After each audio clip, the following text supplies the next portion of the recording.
அது பேர் என்னது? மிகுதியான.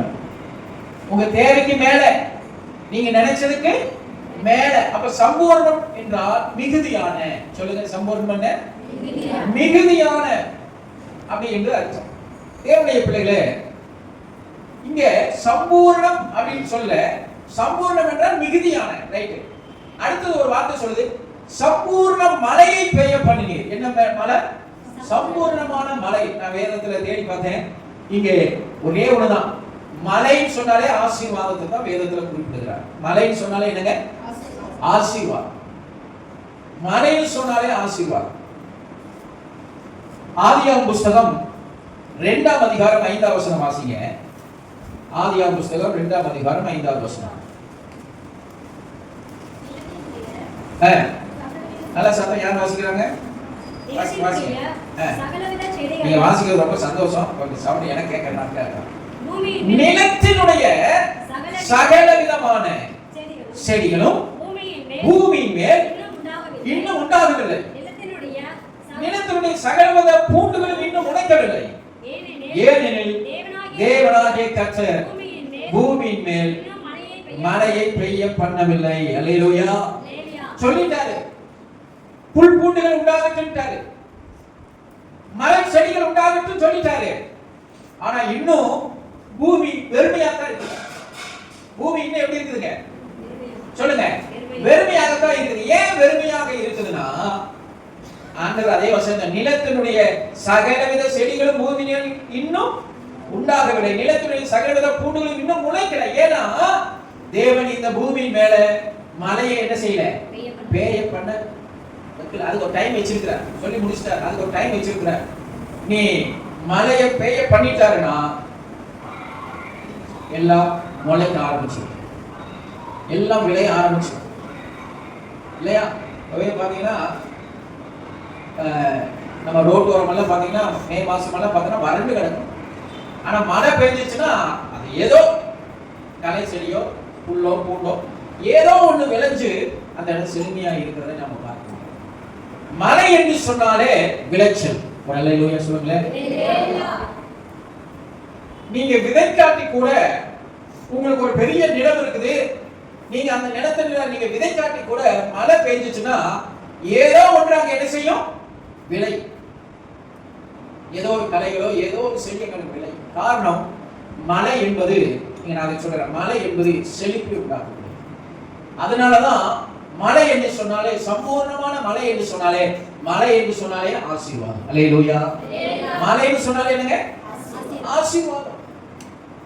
1 ராஜாக்கள் புஸ்தகம் 17ஆம் அதிகாரம் 1ஆம் வசனத்தை எடுத்து வாசிங்கன்னா, எலியா மழையை நிறுத்திட்டார். மழையை நிறுத்திட்டாருன்னா வானத்துல இருந்து இங்க மழை பொழியக்கூடாதுன்னு ஸ்டாப் பண்ணிட்டார் எலியா. எத்தனை வருஷங்க? 3 வருஷத்துக்கு மேல. அதனால 3 வருஷத்துக்கு மேலன்னு சொன்னேன். 3 வருஷத்துக்கு மேல மழையை என்ன செஞ்சிட்டாரு? சொல்லிட்டாரு, என் வார்த்தையே அன்றி வானத்திலிருந்து மழை பெய்யாதுட்டார். நீங்க வீட்டுல போய் அதை வாட்சி கொள்ளுங்க. 1 ராஜாக்கள் 17ஆம் அதிகாரத்துல என்ன உண்டாச்சு தெரியுமா? மழை பெய்யலைன்னா என்ன உண்டாச்சுங்க? பஞ்சம் உண்டாயிற்று. ஜனங்கள் சாப்பாட்டுக்கு வழி இல்லாமல் மடிய ஆரம்பித்து விட்டார்கள். ஒண்ணு வேண்டாங்க, நம்ம நாட்டுல 1 வருஷம் மழை பெய்யாம இருந்தா என்ன நடக்கும்? மழை பெய்ஞ்சாலே விவசாயிகள் தஞ்சாவூர் சைடு தண்ணி வரல. கடந்த தண்ணி இப்ப நேற்று பாத்தீங்கன்னா தண்ணி திறந்துட்டு 20 நாள் ஆயிடுச்சு. கிட்டத்தட்ட 1 லட்சம் கண்ணாடி தண்ணி போயிட்டு இருக்குது. காவேரியில தண்ணி வெள்ளமா போயிட்டு இருக்குது. ஆனாலும் நீங்க டிவி பாத்தீங்கன்னா தஞ்சாவூர்ல கடை முனை பகுதி, கடைசி பகுதி தண்ணி வரலன்னு சொல்றாங்க. நம்ம நாட்டிலேயே 1 வருஷம் அல்லது 2 வருஷம் மழையே இல்லைன்னா என்ன நடக்கும்? குடத்தை எடுத்துட்டு லைன்ல நிக்க வேண்டியதுதான். எலியா 3 வருஷத்துக்கு மேல மழை பெய்யாதபடி வானத்தை அடைத்தார். தேசம் பஞ்சத்துல நிறைந்தது. அந்த ராஜா எலியாவை பார்ப்பதற்கு கோபத்தில் இருக்கிறான். ஏன்னா அவன் தான் வானத்தை அடைச்சு வச்சுட்டான். என் வார்த்தை அன்றி மழை பெய்யாதுன்னு சொல்லிட்டான். வேணா வாசிங்க, 1 ராஜாக்கள் 17:1 வாசிங்க.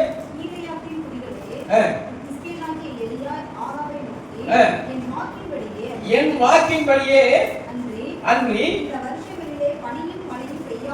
ஆமாம் பனியும் பெய்யாதுட்டான்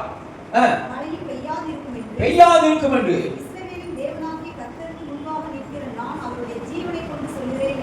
அந்த ஜீவனை கொண்டு பனியும் பெய்யாதுட்டான். 3 வருஷம் பக்கத்துல மழை இல்லைங்க.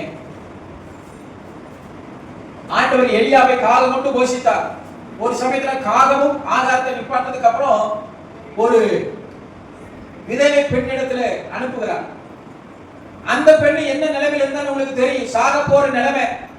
கொஞ்சம் தான் மாவு இருக்குது, அதை சாப்பிட்டு நான் சாக போறேன்னு சொல்ல வீட்டுக்கு தேவன் வழி அனுப்பினார். மழை இல்லை என்று சொன்னான்.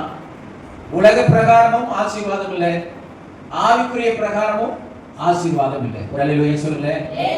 சத்தமா சொல்லுங்க அல்லேலூயா. தேசம் செழிக்க வேண்டும் என்று சொன்னால் மழை பெய்ய வேண்டும். உன் ஆவிக்குரிய வாழ்க்கை செழிக்க வேண்டும் என்றால் கர்த்தர் ஆவிக்குரிய மழையை உன் மேல என்ன செய்யணும்? முன்மாரியும் பின்மாரியும் பெய்யப்பட வேண்டும். கர்த்தர் இந்த மாதத்துல நமக்கு கொடுத்த வார்த்தை சம்பூர்ண மழையை பெய்ய பண்ணினீர். மழையை பொடிமாறுன்னு சொல்ல என்ன சொல்லிட்டாரு? சம்பூர்ண மழையை பெய்ய பண்ணினீர். இப்ப நான் அதை நல்லா தியானிச்ச பொழுது எனக்கு ஆவில கர்த்தர் மழையை பெய்ய பண்ணிட்டாரு. பூமி நல்ல ஈரமாயிடுச்சு, பூமி நல்ல நனைஞ்சிச்சு. தேவன் அளவிலாத ஒரு ஆசீர்வாதத்தை சம்பூர்ண மழையை நம்ம மேல பொழிந்துட்டாரு. இப்ப நம்ம செய்ய வேண்டியது என்னன்னா, மழை பொழிஞ்சிருச்சு, இப்ப பெட்ஷீட் எடுத்து நம்ம போத்தி படுத்துட்டு இருந்தா ஒரு பிரயோஜனம் இல்ல. இப்ப நம்ம விதைக்க கற்றுக்கொள்ள வேண்டும். அல்லேலூயா. சத்தமா சொல்லுங்க அல்லேலூயா. இந்த கடலக்காய் விதைக்கிறவங்களை நீங்க போய் பாத்தீங்கன்னா மழை பெஞ்சு பூமி நல்லா நனைச்ச உடனே அந்த கடலக்காய் விதைக்க ஆரம்பிச்சிருவாங்க. தேவனுடைய பிள்ளைகளே, தேவன் உங்க வாழ்க்கையில கிருபை என்கிற மழையை பொழிஞ்சிட்டாரு, ஆசீர்வாதம் என்கிற மழையை பொழிஞ்சிருக்கிறாரு, சம்பூர்ண மழையை பெய்ய பண்ணினீர். நீங்க மழைக்காக ஏங்கி நிற்க வேண்டிய அவசியம் இல்லை. கர்த்தர் உங்க மேல ஆசீர்வாதமான மழையை பொழிந்தருளி இருக்கிறார். அல்லேலூயா. அது குறைவான மழை அல்ல. வேதம் சொல்லுகிறது சம்பூர்ண மழையை உன் வாழ்க்கையில அவர் பெய்ய பண்ணியிருக்கிறாரு. இப்ப அந்த மழையை பெய்ய பண்ணின தேவனுக்கு நீ நன்றி சொல்லிட்டு உன்னுடைய வாழ்க்கையிலே நீ விதைக்க கற்றுக்கொள்வாயானால் நிச்சயம் சொல்லுகிறேன் கர்த்தர் உன்னை ஆசீர்வதிப்பார். அல்லேலூயா. சத்தமா சொல்லுங்க அல்லேலூயா. உபாகம புஸ்தகம் 28ஆம் அதிகாரம் 12வது வசனம். உபாகமம் 28:12. ஏற்ற காலத்தில் உன் தேசத்திலே மழை பெய்யவும். இத பாருங்க, நீ கையிட்டு செய்யும் வேலைகளில் எல்லாம் உன்னை ஆசீர்வதிக்கவும் கர்த்தர் உனக்கு தமது நல்ல பொக்கிஷ சாலையாகிய வானத்தை திறப்பார். கரங்களை ஆண்டவருக்கு நன்றி சொல்லுங்க. அல்லேலூயா. அப்போ மழை எங்க இருந்து பொழிகிறது? வானத்திலிருந்து பொழிகிறது. இப்ப ரெண்டுமே நீங்க இத புரிஞ்சுக்கணும். முதல்லயும் வானத்திலிருந்து பாருங்க, உனக்கு ஏற்ற காலத்துல உன் தேசத்திலே மழை பெய்யும். மழை எங்க இருந்து பெய்யும்? சொல்லுங்க, சத்தமா சொல்லுங்க. மழை எங்க இருந்து பெய்யும்? வானத்திலிருந்து பெய்யும். ரைட். நீ கையிட்டு செய்யும் வேலையெல்லாம் ஆசீர்வதிக்கவும் கர்த்தர் உனக்கு தமது நல்ல பொக்கிஷ சாலையாகிய, சத்தமா சொல்லுங்க, வானத்தை திறப்பார். அல்லேலூயா. அப்போ நல்ல பொக்கிஷ சாலை நான் சொல்றேன். உங்களுக்கு ஆசீர்வதிக்கிற பொக்கிஷ சாலை எங்க இருக்கு தெரியுமா? ஓனருடைய வீட்டில் இல்ல, உங்க மணி பர்சுக்குள்ள இல்ல, பீரோக்குள்ள இல்ல, வானத்துல இருக்குது. தேவனுடைய பொக்கிஷ சாலை எங்க இருக்குது? சத்தமா சொல்லுங்க. தேவனுடைய பொக்கிஷ சாலை எங்க இருக்குது? வானத்துல இருக்குது. கர்த்தர் அதை உனக்கு திறப்பார். சத்தமா சொல்லுங்க. ஆமென் சொல்லுங்க. அல்லேலூயா. உனக்காக அந்த நல்ல பொக்கிஷசாலையாகிய வானத்தை உனக்கு திறப்பார். இப்ப நான் சொல்லுகிறேன், வானத்தை தேவன் திறந்து விட்டார். உன் வாழ்க்கையில சம்பூர்ண மழையை பெய்ய பண்ணிவிட்டார். அல்லேலூயா. ஆசீர்வாதமான மழையை பெய்ய பண்ணிட்டார். இப்ப நம்ம செய்ய வேண்டியது என்னன்னா பாருங்க, அந்த வசனத்தை மறுபடியும் வாசிங்க.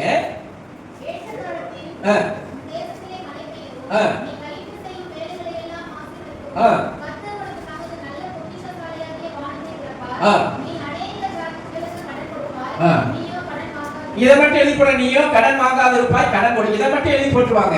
நான் சொல்றேன், நீங்க கடன் கொடுக்கிறவங்களா மாறணும்னா கர்த்தர் தம்முடைய வானத்துல அவருடைய பொக்கிஷ சாலை உங்களுக்கு திறக்கணும். அல்லேலூயா. அவருடைய பொக்கிஷ சாலையை திறந்தா நிச்சயம் சொல்லுகிறேன், கடன் வாங்குற பிள்ளைகளா நீங்க இருக்க மாட்டீங்க, கடன் கொடுக்கிற பிள்ளைகளா மாறுவீங்க. அல்லேலூயா. சத்தமா சொல்லுங்க அல்லேலூயா. ஏன் கடன் கொடுப்பீங்க தெரியுமா? மிகுதியா இருக்கும். உன் தேவைக்கு மேல இருக்கும். உன் தேவைக்கு மேல ஆசீர்வாதம் உன் வீட்டுல இருக்கும். உன் மாப்பு செய்கிற தொட்டி காலியா இருக்காது. உன் வீட்டுல அரிசி காலியா இருக்காது, நிறைவா இருக்கும். அக்க பக்கத்துல யாராவது கேட்ட சந்தோஷமா கொடுப்பேன், முடங்கிட்டு கொடுக்க மாட்டேன், வெறுப்பா கொடுக்க மாட்டேன், மிகுதியா இருக்கிறதுனால சந்தோஷமா எடுத்து கொடுப்பேன். அல்லேலூயா. நான் ஒன்னு சொல்லுகிறேன், வசனத்திலிருந்து சொல்லுகிறேன், நீ கொடுக்கிற பிள்ளையா இருக்கிறனா வானத்தின் பலகணியே, வானத்தின் பொக்கிஷ சாலையை கர்த்தர் உனக்கு திறக்கணும். இப்படி சொல்றேன், எவ்வளவு நீ கடுமையா உழைச்சாலும் நீ கடன் கொடுக்கிற பிள்ளையா உன்னால மாறவே முடியாது. ஏன் தெரியுமா? நீ எவ்வளவு கடுமையா உழைச்சாலும் நிறைவானது வரும் பொழுது குறைவானது ஒளிந்து போகும். நிறைவானது எது தெரியுமா? வானத்தின் பொக்கிஷ சாலை. அல்லேலூயா. சத்தமா சொல்லுங்க அல்லேலூயா. கரங்களை உயர்த்தி சொல்லுங்க, கரங்களை உயர்த்தி, ஆண்டவரே எனக்காக வானத்தின் பொக்கிஷ சாலையை திறந்ததற்காக நன்றி சொல்லுங்க. நன்றி. அல்லேலூயா. அல்லேலூயா. அந்த வசனத்தை நீங்க குறிச்சு வச்சு ஒருவேளை டெய்லி சொல்லி ஜெபம் பண்ணுங்க. அப்ப அது அழகா சொல்லுது, ஏற்ற காலத்தில் உன் தேசத்திலே மழை பெய்யவும், நீ கையிட்டு செய்யும் வேலைகள் எல்லாம் உன்னை ஆசீர்வதிக்கும். கர்த்தர் உனக்கு தமது நல்ல பொக்கிஷ சாலை ஆகிய வானத்தை திறப்பார். நீ அநேக சாதிகளுக்கு என்ன செய்வ? கடன் கொடுப்பாய். நீயோ கடன் வாங்காது இருப்பாய். உங்களுக்கு சும்மா ஒரு நகைச்சுவையா சொல்லுறேன். இப்ப திருப்பூர் முழுவதும் போஸ்ட் ஓட்டுறாங்க தெரியுமா? பயங்கரமா ஓட்டுறாங்க. பெரிய போஸ்ட். பணம் தேவையா? ஒரு கேள்வி அழைக்கவும். எங்க திருப்பூர் ஃபுல்லா. அப்ப நான் எனக்கு ஒரு கேள்வி, பணம் எவ்வளவுதான் வச்சிருக்கிறேன்? போஸ்ட் அடிச்சு ஓட்டலையே. திருப்பூர் ஃபுல்லா தேவை, பணம் தேவையா? பாத்துக்கிறீங்களா? சின்ன நோட்டீஸ்ல இருந்து பெரிய நோட்டீஸ் வரைக்கும் தேவையில்லாம திருப்பூருக்கு அத்தனை பேருக்கு பணம் தேவையா இருக்கு. அத்தனை பேருக்கு கொடுக்க நீ வச்சிருக்கியா? ஒரு வேலை இருக்கும் போல இருக்கு. எவ்வளவு வச்சிருக்கிறாங்க நமக்கு தெரியாது. ஆனா அவை காட்டிலும் அதிகமாக பரலோக பொக்கிஷ சாலையில தேவன் உனக்கு வேண்டிய ஆசீர்வாதத்தை வைத்திருக்கிறாங்க. அல்லேலூயா. சத்தமா சொல்லுங்க அல்லேலூயா. அல்லேலூயா. அப்போ சம்பூர்ணமான மழை, அது ஆசீர்வாதமான மழை, அது வானத்திலிருந்து பெய்யக்கூடிய ஒரு மழை. அல்லேலூயா. அவர் மழையை பெய்ய பண்ணும் பொழுது நீ விதைக்க கற்றுக்கொள்ள வேண்டும். இங்க ஒரு காரியத்தை சொல்லுங்க, விதைக்க கற்றுக்கொள்ளணும்னா பாஸ்டர் அடுத்த நேரம் தசமபாகம் காணிக்கைதான் அப்படின்னு சொல்லுவாருன்னு நீங்க நினைக்கலாம். அதுவும் ஒண்ணுதான். ஆனா அதுல நான் சொல்றேன், நீ ஜெபத்துல உன் நேரத்தை செலவிட கற்றுக்கொள்ள வேண்டும். அது ஒரு விதை. நீ வேதம் வாசித்தோம் அப்படின்னு சமூகத்துல நேரத்தை செலவிட கற்றுக்கொள்ள வேண்டும். அது ஒரு விதை. அதெல்லாம் உன் வாழ்க்கையில பிளஸிங்க கொண்டு வரும். உபவாசம் இருந்து ஜெபிக்க கற்றுக்கொள்ள வேண்டும். தேவ சமூகத்தில் மன்றாடி ஜெபிக்க கற்றுக்கொள்ள வேண்டும்.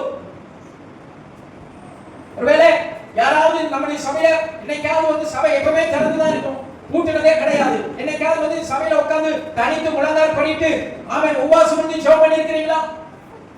தேவனோடு நேரத்தை செலவிட்டு இருக்கிறீங்களா?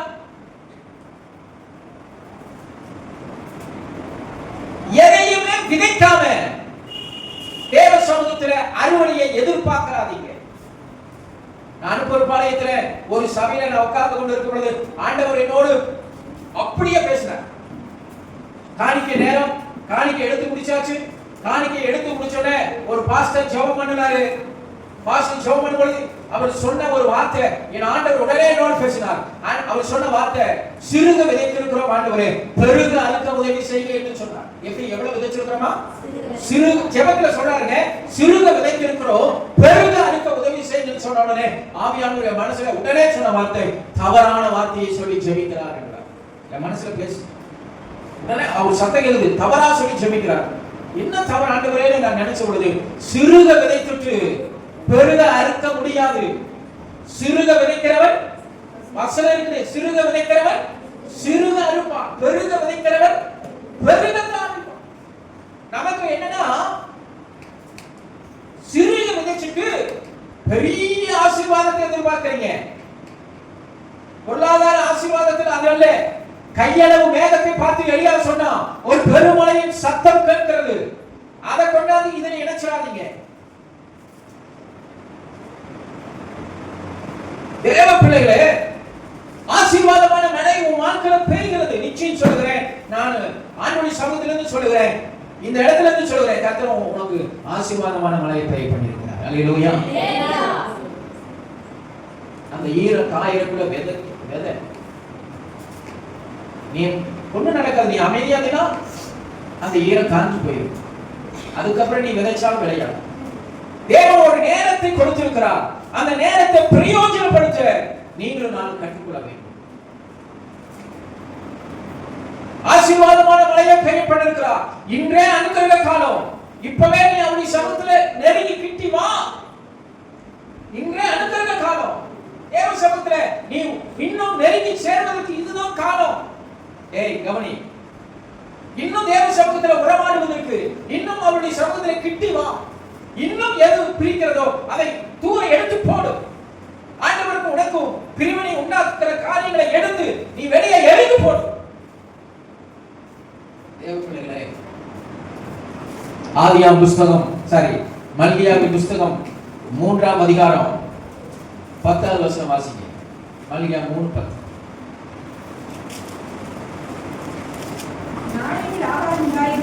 ஆணையத்திலே ஆதாரம் உண்டாயிருக்கும்படி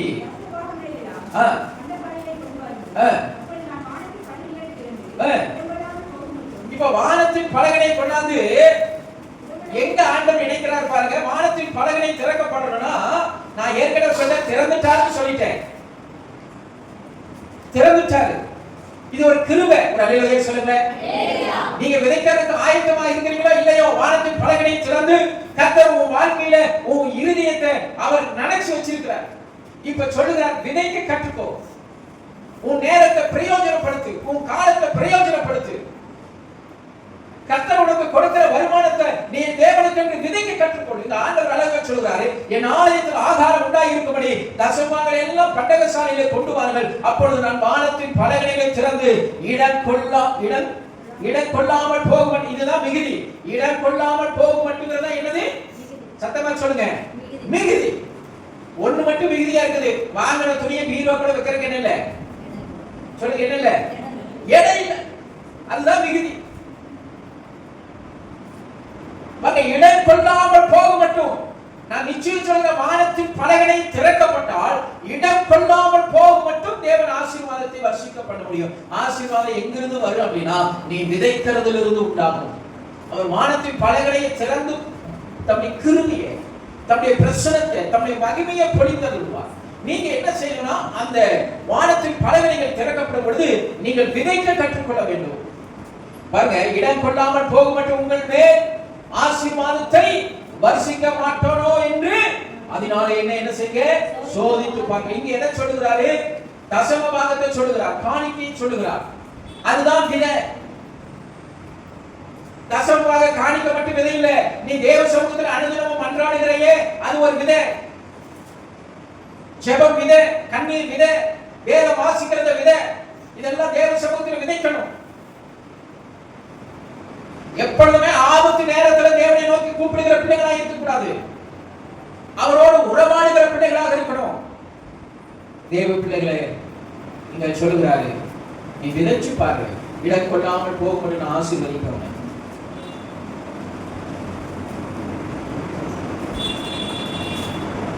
தேவனால் கூடாத காரியம் ஒன்றுமே இல்லை. அங்க 8 சொல்றாரு, 8:9 மனுஷன் தேவனை வஞ்சிக்கலாமா? நீங்களோ என்னை வஞ்சிக்கிறீர்கள். எதினாலும் உம்மை வஞ்சிக்கிறோம் என்கிறீர்கள். தசம பாகத்தில் காணிக்கையினாலே நீங்கள் சபிக்கப்பட்டவர்கள் ஜனத்தால. நீங்கள் பாருங்க, ஒண்ணே அதுல தேவனுடைய சமூகத்துல வானத்தை அவன் அடைக்கல. அதுல நான் வசனம் எழுதி வச்சிருக்கிறேன். உபாகமத்தில் எழுதுகிறாரு, நீ எனக்கு பிரியமா நடக்கிறீன்னா நான் வானத்தை திறக்க மாட்டேன், வானத்தை வெண்கலமாக்கிறேன்னு சொல்லியிருக்கிறார். ஹலோ, இப்ப வானம் திறந்திருக்குது, மழை பொழிந்திருக்கு. வானத்தை வெண்கலம் ஆக்கினதுக்கு அப்புறம் நீ ஆண்டவர்கிட்ட முட்டி மோதினாலும் அங்க மழை பெய்யாது. எலியா எப்படி வானத்தை அடைச்சு போட்டானோ அது போல இன்றே அனுக்கிரக காலம். நீ விதைக்க வேண்டிய நேரம். ஆமென் ஸ்தோத்திரம். நீங்க என்ன நினைச்சுக்கிறீங்க? நான் வீடு வாச கார் பங்களா எல்லாம் வாங்கினதுக்கு அப்புறம் கடைசியா விதைக்கிறேன்னா கடைசியா உன் நிலம் தேவனுடைய பிரசன்னத்துல ஈரமா இருக்காது. உன் நிலத்தை தேவன் வெண்கலமாக்கி வச்சிருப்பார். உன் நிலத்தை இரும்பாக்கி வச்சிருப்பார். அதுல நீங்க விதைக்க முடியாது. நீங்க விதைச்சாலும் உங்க விதை கூட கருகி போயிடும். ஆண்டவர் சொல்லியிருக்கிறார், வீட்டுல போய் வச்சு பாருங்க, உன் நிலம் இரும்பாக்கி வரும். நிலத்தை என்ன ஆக்கிடுவாரு? உன் நிலத்தை ஆசீர்வதிக்கப்பட வேண்டிய உன் நிலத்தை இரும்பாக்கிடுவார். நீ எவ்வளவு விதைச்சாலும் முளைக்காது. சபையில சொல்கிறேன், கர்த்தர் உனக்கு ஆசீர்வாதமான சம்பூர்ண மழையை பெய்யப்பட்டிருக்கிறார். மனப்பூர்வமாய் உன் ஜெபத்தினால, உன் விசுவாசத்தினால, வேத வாசிப்பினால, கண்ணீரினால, ஜெபத்தினால, சகல காரியத்திலும் சரி, தேவனுக்கு கொடுக்கிற காரியத்திலும் சரி, நீ விதைக்க கற்று. நான் தியானிக்கும் பொழுது நான் அதிகமா தசமாக காணிக்கிறது குறித்து பேசுறதுல இருந்தாலும் இதுல இருந்து வெளியே வரணும்னா இந்த செய்தியில வெளியவே வர முடியல. ஆனா இந்த வசனம் கிடைச்சப்ப எனக்கு இதுக்கு சம்பந்தமே இல்லை. நான் இதை தியானிக்கிறப்ப அது ஒரு பழமொழி சொல்லுவாங்க, குட்டி சட்டிக்குள்ள குதிரை ஓட்டுற மாதிரி செய்தி இதுக்குள்ளேயே தான் வருது. காரணம், தேவன் மழையை பெய்ய பண்ணுகிறார், வானத்தின் பலகனை திறக்கிறார். இது எல்லாமே நமக்கு பிரயோஜனமாக நம்ம அந்த காரியத்தை செஞ்சாதான் நடக்கும். இல்லை என்று சொன்னால் தேவன் நம்மளை பிளஸ் பண்ண முடியாது. மழை பெய்யும், அதுல கட்டாயம் மாற்றுக்கிறது. அந்த மழையினால நீங்க விதைக்கலைன்னா விளையாது. நான் சொல்கிறேன், யார் விதைக்கிறார்களோ அவர்கள் அறுவடை செய்வார்கள். அல்லேலூயா. சத்தமா சொல்லுங்க, அல்லேலூயா. விதைக்கிறவர்களுக்கு அறுவடை உண்டு.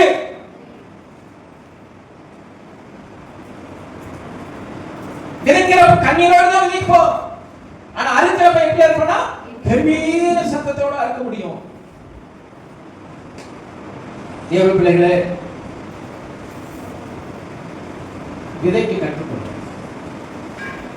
தேவன் உன் நிலத்தை தம்முடைய வானத்தின் பலகனையை திறந்து நல்லா நனைச்சு இருக்கிறார். உன் பூமி ஈரமா இருக்கு. நீ விதைச்சினா நிச்சயம் 30, 60, 100 பலன் கொடுக்கும். உன் காலத்தை வீணாக்கிட்டு நீ விதைக்காம நேரத்தை கடத்தாத.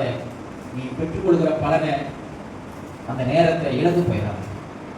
ஆதியாம் புஸ்தகம், நான் அப்படியே போறேன். ஆதியாம் புஸ்தகம் 26ஆம் அதிகாரம் 1, 2, 3 வாசிங்க.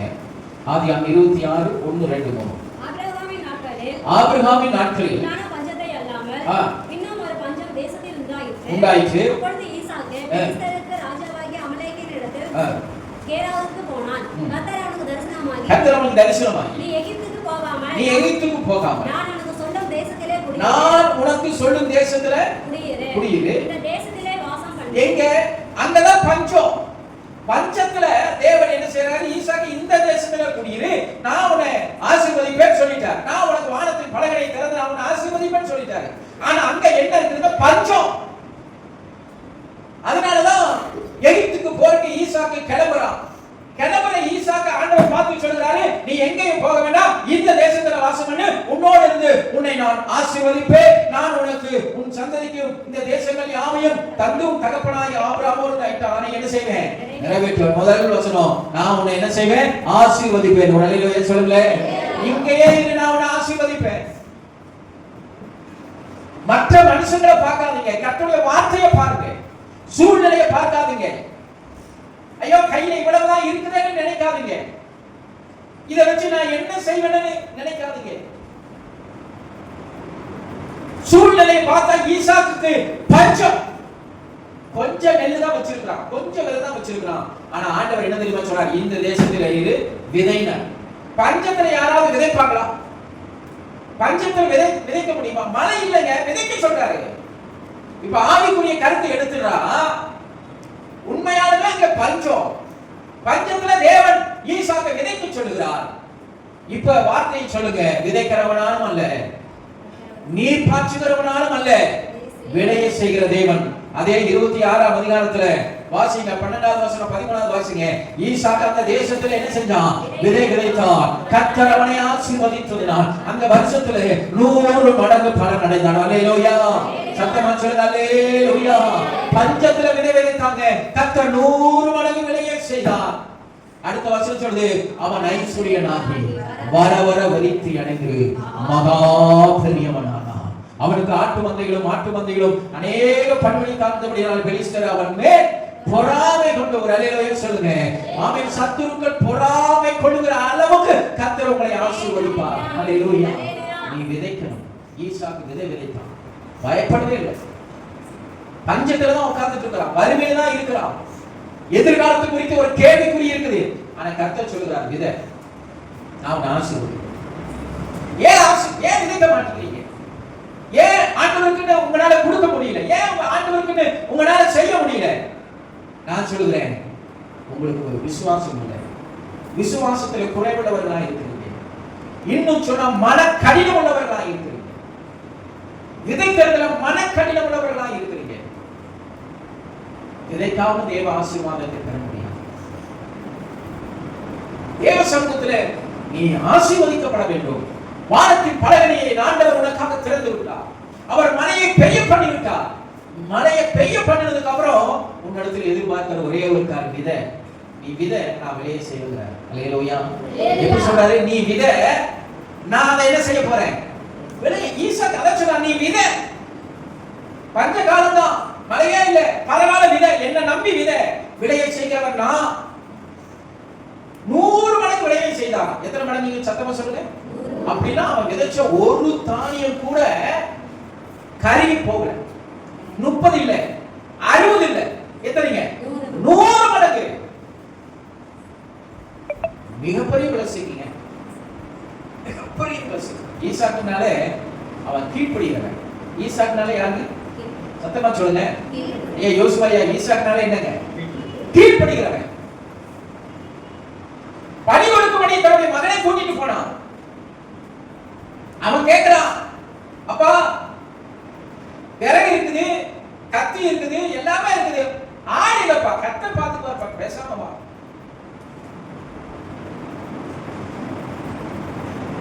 ஈசாக்கை அழைத்துக் கொண்டு போகும்பொழுது 14 வயது என்று சொல்லப்படும். கையை கட்டலாம், காலை கட்டலாம், தூக்கி வழிபடத்துல போடுறான். இன்னைக்கு தான் நம்ம பிள்ளைங்க நம்மளை போட்டு கொண்டு போட்டு வந்துருவாங்க. அல்லேலூயா. என்ன செய்வாங்க? நம்மளை முடிச்சுவாங்க. ஈசாக்க பலியிடுறது ஆபிரகாம் பலி. கீழ்ப்படுகிறவன் சத்தமிடாத ஆட்டுக்குட்டியை போல கையை கட்டும் பொழுதும் காலை கட்டும் பொழுதும் அமைதியா இருந்தான். தூக்கி விறகு மேல படுக்க வச்சா அமைதியா இருந்தான். தகப்பனுக்கு கீழ்ப்படுகிறவன், தேவனுடைய சத்தத்துக்கு கீழ்ப்படுகிறவன். அதனால இங்கேயும் கீழ்ப்படிதான். ஈசாக்கு என்று சொன்னால் கீழ்ப்படுகிறவன். ஈசாக்கு தேவனுக்கு அடையாளம். ஈசாக்கு தேவனுக்கு அடையாளம். தேவன் மரணம் வரைக்கும் தன்னை என்ன செஞ்சாரு? தாழ்த்தி கீழ்ப்படுகிறவராக இருந்தார். நான் சொல்ற தேவனுக்கு கீழ்ப்படிங்க. விதைங்க. உங்க நேரத்தை தேவ சமூகத்தில் விதைங்க. எவ்வளவு நேரம்? ஒரு வாரத்துல எவ்வளவு நேரம் நீங்க ஆண்டவருடைய சமூகத்துல செலவிடுவீங்க? நினைச்சு பாருங்க. ஒரு வாரத்துல எத்தனை பேர் அதிகாரங்களை வாசிக்கிறீங்க, பைபிளை வாசிக்கிறீங்க? தேவ பிள்ளைகளே, வறுமை நீங்கி நீ கடன் கொடுக்கிற பிள்ளையாக மிகுதியான ஆசீர்வாதத்தை பெறணும்னா நீங்க விதைக்கணும். அல்லேலூயா. சத்தமா சொல்லுங்க. அல்லேலூயா. நீ விதைக்கினா சம்பூர்ண மலையில நிச்சயம் சொல்லுகிறேன், நீ விதைச்சது 100 மடங்கு பலனை கொடுக்கும். அல்லேலூயா. சத்தமா சொல்லுங்க. அல்லேலூயா. அப்போஸ்தலர் புத்தகம் 5ஆம் அதிகாரம் 1 to 4 வரைக்கும். அப்போஸ்தலர் 5 1 to 4 வரை.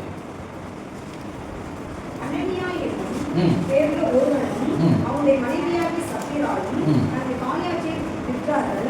தன் மனைவியை அறிய அவன் விரைவிலே ஒரு பங்கை வஞ்சித்து வைத்து ஒரு பங்கை கொண்டு வந்து அப்போஸ்தலருடைய பாதத்திலே வைத்தான். இப்ப பாதத்துல வெச்சது தப்பு கிடையாது. பேதுரு அவனை நோக்கி, அனனியாவே, நிலத்தின் கிரயத்தில் ஒரு பங்கை வஞ்சித்து. இப்ப நல்ல கவனிங்க. ஒரு பங்கை வஞ்சித்து வச்சிட்டு தசமபாகம் என்றல்ல, ஒரு பாருங்க, ஒரு இடத்தை விற்கலாம், வித்துட்டு அந்த காணிக்கை கொண்டு வந்து தரா, என்னுடைய காணியாட்சியை விற்று இந்த காணிக்கை கொண்டு வந்து தருகிறேன். இவன் வார்த்தையில கொஞ்சம் தெளிவா இருந்தா பரவாயில்ல. இது தசமபாகம் அல்ல. இந்த கவனிக்கை, இந்த காணிக்கை தசமபாகம் அல்ல, இது உற்சாக காணிக்கை. ஒரு அல்லேலூயா சொல்லுங்களேன். உற்சாக காணிக்கை எவ்வளவு வேணாலும் கொடுக்கலாம். இவன் என்ன சொல்றான்? என்னுடைய ஒரு இடத்தை வித்து, சேஷ்ட உத்தரவாதத்தை வித்து நான் காணிக்கையை கொண்டு வந்து தருகிறேன். இவன் எப்படி சொல்கிறான்? என்னுடைய சேஷ்ட உத்தரவாதத்தை வித்துட்டு அதுல ஒரு பகுதியை நான் கொண்டாந்து உங்களுக்கு கொடுத்தேன்னு சொல்லியிருக்கான். ஆனா என்ன பண்ணிட்டான்? முழுசா கொண்டு வந்து கொடுப்பதை போல அந்த ஊழியக்காரருக்கு முன்னாடி நடித்து சாபத்தை வாங்கி கொண்டான். பிள்ளைகளே, விதைப்பது உங்களுக்கும் தேவனுக்கும் உள்ள ஒரு மிகப்பெரிய ரகசியம். மிகப்பெரிய ரகசியம். அது உங்களுக்கும் தேவனுக்கும் உள்ள ஒரு என்ன சொல்றது, ஒரு இணைப்பு.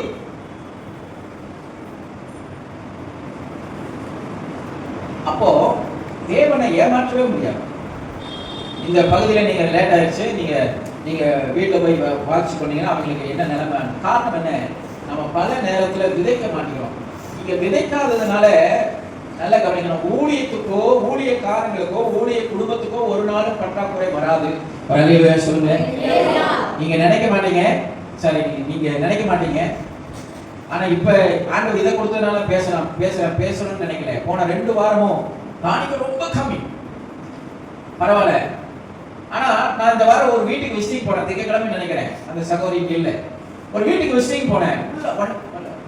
என்ன 1ஆம் தேதி, செவ்வாய்க்கிழமையா திங்கட்கிழமையா, அந்த 1ஆம் தேதி போயிருந்தேன் அவங்க வீட்டுக்கு, போகலான்னு நினைச்சு போயிருந்தேன். அந்த வீட்டுக்குள்ள போன உடனே போய் உட்கார்ந்த உடனே அந்த எப்பவுமே ஜெபம் பண்ணி முடிச்சா காணிக்கை கொடுப்பாங்க. அந்த சகோதரி டக்குனு சமையல் ரூமுக்குள்ள போனாங்க, ஒரு காணிக்கை எடுத்தாங்க, நேரா வந்து என் பாக்கெட்ல வச்சுட்டாங்க. வயசானவங்க தான் என் பாக்கெட்ல வச்சுட்டாங்க. ஏன் நான் இதே வச்சாங்க அப்படின்னு பார்த்தா பெரிய காணிக்கை உள்ள பார்த்தா, ஏன் இந்த காணிக்கை அப்படின்னு யோசிச்சப்பா இருக்கு பசங்க வைங்க அப்படின்னா. அப்புறம் கொஞ்ச நேரம் கழிச்சு அவங்க பையனை எல்லாம் கூப்பிட்டாங்க, பிள்ளைகள் எல்லாம் கூப்பிட்டாங்க. ஏன்னா அவங்க பையன் பிள்ளைகள் எல்லாம் அவங்க கொடுக்க மாட்டாங்க. மீறின 20 ரூபா நோட்டு, அதையும் மீறினா ஒரு 50 ரூபா நோட்டு, அவ்வளவுதான். மற்றவங்க அவ்வளவுதான் கொடுப்பாங்க. ஆனா ஏன் அப்படின்னா, நீங்க நல்லா நினைக்காதீங்க, உங்களை கொண்டு ஊழியக்காரங்களை போஷிக்கிறார், ஆனால் உங்களை கொண்டு மாத்திரம் தேவன் போஷிக்க மாட்டார். அதனால ஊழியத்துக்காக கொடுக்கறேன்னு நினைச்சு தயவு செய்து கொடுக்காதீங்க. கர்த்தருக்காக விதைக்கிறீங்க, அந்த விதை திரும்ப ரிட்டர்ன் நடக்குது, திரும்ப 100 மடங்கு உங்களுக்கு தான் விளையும்.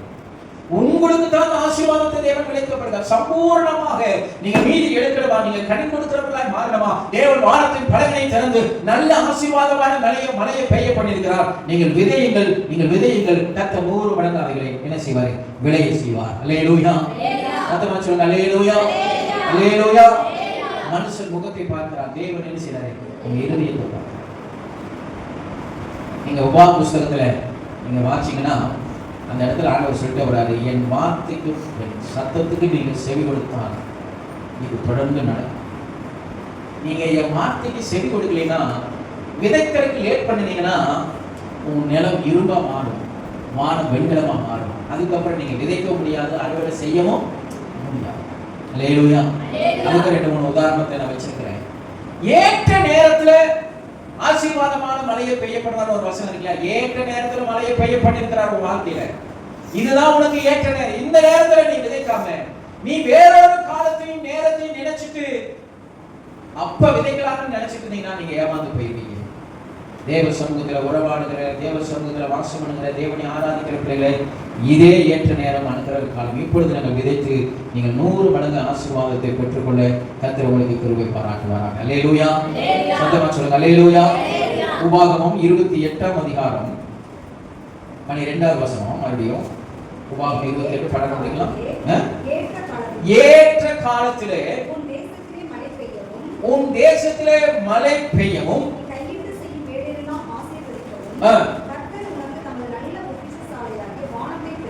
திறந்துட்டாரு. இப்ப நமக்கு திறந்துட்டாரு. அநேகம் ஜாதிகளுக்கு கடன் கொடுப்பார், நீயோ கடன் வாங்காதிருப்பாய்.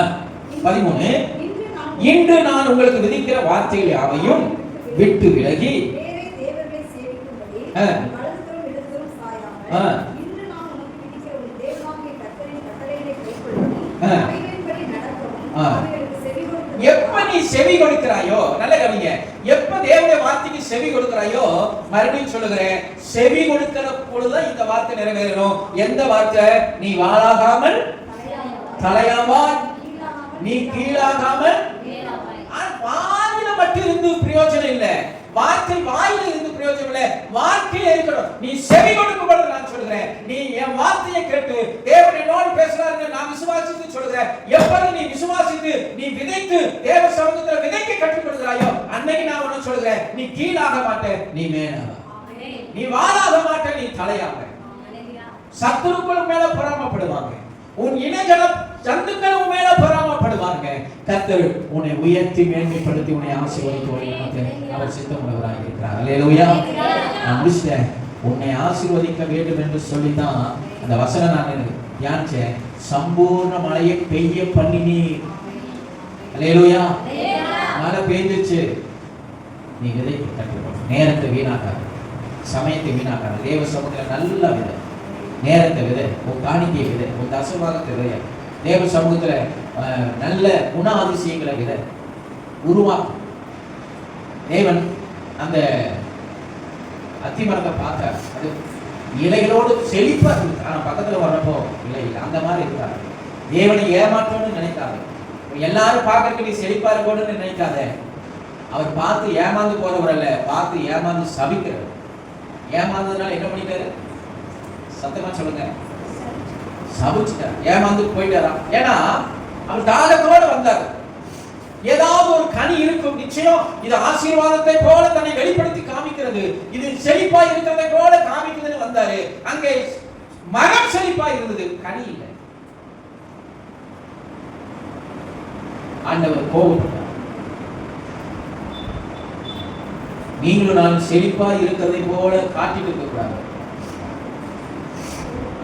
உண்மையானமே ஆசீர்வாதத்தின் பாத்திரமா இருக்கும். அல்லேலூயா. எல்லாரும் எழுந்து நிற்போமா? Hallelujah. Amen.